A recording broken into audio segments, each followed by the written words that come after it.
बिस्मिल्लाहिर्रहमानिर्रहीम। अस्सलाम वालेकुम।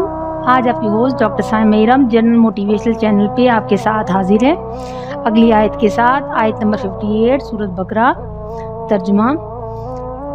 और जब हमने तुमसे कहा कि इस बस्ती में दाखिल हो जाओ और जहाँ से जितना चाहो खाओ और पियो, लेकिन याद रखो जब बस्ती में दाखिल हो तो सर झुकाकर सजदा करते हुए दाखिल होना, ताकि हम तुम्हारे गुनाह माफ़ कर दें और हम अच्छा काम करने वालों को अच्छा सिला देंगे।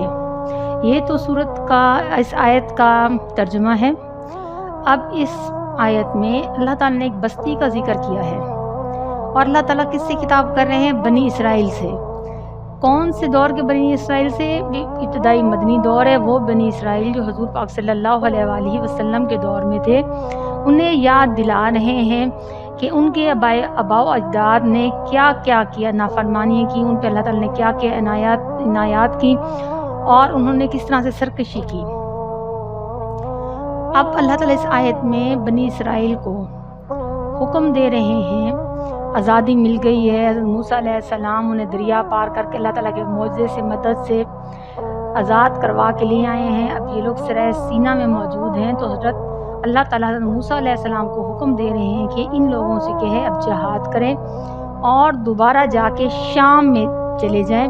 शाम में हज़रत इब्राहीम अलैहिस्सलाम और उनका ख़ानदान मुदफन है और इस इलाके पे इमालका कबीले ने कब्ज़ा किया हुआ है, जो कि नॉन मुस्लिम थे, मुशरिक थे। और तो अब उस इमालका कबीले से इन बनी इसराइल ने उसे आज़ादी दिलवानी है। जब हज़रत मूसा अलैहिस्सलाम ने अल्लाह ताला का हुक्म बनी इसराइल को सुनाया तो उन्होंने इनकार कर दिया, क्योंकि ये लोग इंतहाई बुज़दिल थे, ग़ुलामी की ज़िंदगी गुजारते आए थे। इनमें डर और खौफ इनके इंटरनली इनके रगों में, खून में बसा हुआ था। और इमालका कौम जो थी, कौम आद से ताल्लुक़ रखती थी और जो बहुत स्ट्रॉन्ग और बड़ी कदावर कौम थी और जालिम लोग थे, नॉन मुस्लिम थे, मुशरिक थे। तो इन्होंने हज़रत मूसा अलैहिस्सलाम से कहा कि ए मूसा, तू और तेरा खुदा खुद ही जा और इमालका कौम से जहाद करें, लड़ें। जब वो इलाका फ़तह कर लें तो हमें बता देना, हम आ जाएंगे। इस पे अल्लाह ताला को बहुत ज़्यादा ही ज़ाहिर नाफरमानी की, तो अल्लाह ताला ने इन्हें ये सज़ा दी कि अल्लाह ताला ने इन्हें सराय सीना में भटका दिया। ये लोग शाम का रास्ता ही भूल गए। 40 साल उन सहराओं में भटकते रहे। अब 40 साल का अरसा गुजर चुका है। इस दौरान हज़रत हारून अलैहिस्सलाम वफ़ात पा चुके हैं और हज़रत मूसा अलैहिस्सलाम ने वफ़ात से पहले अपने जो एक सहाबी जिनका नाम है हज़रत यूशा बिन नून, जो कि हज़रत यूसुफ अलैहिस्सलाम के पड़पोतरे हैं, उनको अपना जानशीन और खलीफा मुकर्रर किया है। और हज़रत यूसुफ अलैहिस्सलाम की भी हज़रत मूसा अलैहिस्सलाम की भी वफ़ात हो जाती है 40 साल बाद। अब 40 साल का पीरियड गुजर गया। हज़रत मूसा अलैहिस्सलाम ने तबलीग करते रहे, अल्लाह ताला के पैगामात पहुँचाते रहे और इन्हें अल्लाह ताला ने बेशुमार इनायात की। सराय सीना में मनोसलवा इन्हें दिया और इनके ऊपर बदली का साया इनके ऊपर मुकर्रर किया। अब 40 साल गुजर चुके हैं। वो कौम जो ग़ुलाम थी उसकी फ़िरौन की और जिन्होंने शिर्क परस्ती की थी, वो अब सब मर खप के हैं।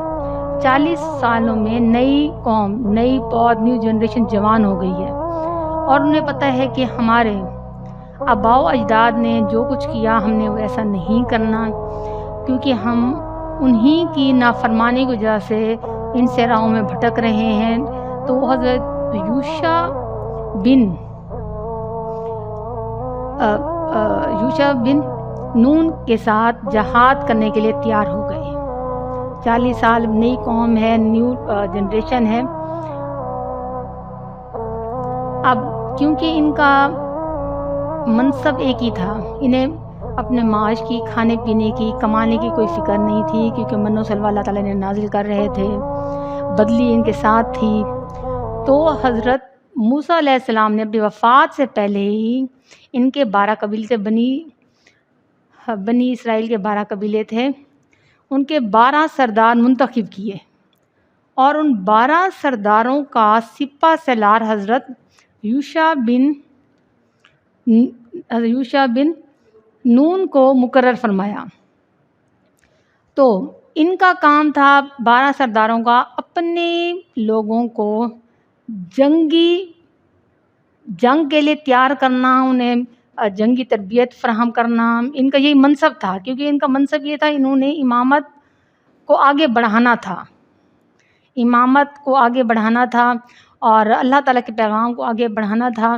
یہ بنی اسرائیل اس دور میں وہ قوم تھی جو اللہ تعالیٰ کو مانتے تھے، ان کا ایمان اللہ تعالیٰ پر تھا، یہ اس دور کے مسلمان تھے۔ اچھا، اب یہ ہوا موسیٰ کی وفات ہو گئی، تو اس آیت میں حکم اللہ تعالیٰ نے دیا ہے، جب تم لوگ جاؤ فلسطین کو فتح کرنے کے لیے، فلسطین وہاں علاقہ مینشن ہوا ہے، اریہ علاقہ ہے جو بیت المقدس کے نزدیک ہے، وہاں تک انہوں نے جانا تھا۔ یہ وہاں تک گئے، جب وہاں پہنچے تو انہوں نے، کیونکہ اریہ علاقہ ایک قلعہ تھا، اس دور میں یہ ہوتا تھا کہ جو شہر ہوتے تھے یا کوئی ملک ہوتے تھے، ان کی باؤنڈری ہوتی تھی، قلعوں کی طرح ہوتے تھے۔ اریہ علاقہ بہت اونچا تھا، اونچائی پہ تھا۔ انہوں نے 6 دن تک اس کا محاصرہ کیا، اور ان کا جو آخری جو لڑائی ہوئی ان کی اس نان مسلم عمالقہ قوم کے ساتھ جمعے کے دن ہوئی۔